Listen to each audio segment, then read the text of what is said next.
The LEAP water project may not have the impact that some people think on aquifers in the Wabash River in Tippecanoe County. News 18's Vinny Martirano is live near the Wabash with more. Vinny? Yeah, Jeff, Keith Chirkauer is the director of the Indiana Water Resources Center. He told me that pumping 30 million gallons of water a day from one LEAP site may not have as great of an impact on people living in the greater Lafayette area as they may think. The popularity of the LEAP project has brought water resources to the front of everybody's minds. Director of the Indiana Water Resources Center and professor of agriculture and biological engineering at Purdue, Dr. Keith Chirkauer has been studying water resources his entire career. He says now, more than ever, water is being put under the microscope. The questions have gotten more specific about what LEAP might possibly do to our local community resources. Chirkauer says there's a misconception about how the LEAP project will be pumping the water. The water won't come directly from the aquifer itself, but rather the river. The LEAP project as proposed is a riverbank infiltration project. The expectation from that is that 80 to 90% of that water will come from the river. It's not a direct competitor with the Taze River aquifer, where most of the communities get water. He says it would be a direct competitor with people with shallow water wells for irrigation, not the cities. My understanding is that West Lafayette and Lafayette both have wells into the Taze aquifer. Those are significantly deeper than the well that LEAP is proposing. There should not be a huge impact on the cities.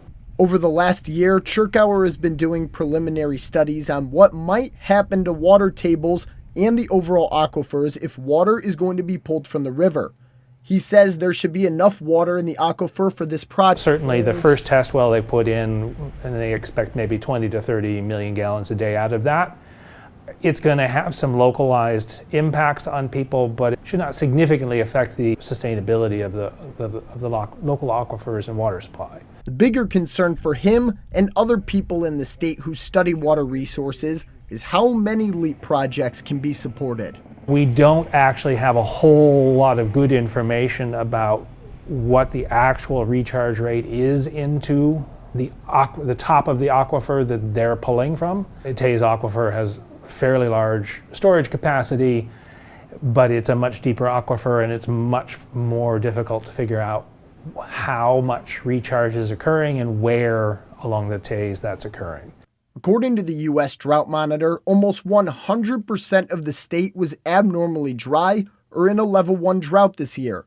Although it wasn't a significantly dry year, Chirkauer says it was more dry compared to years past.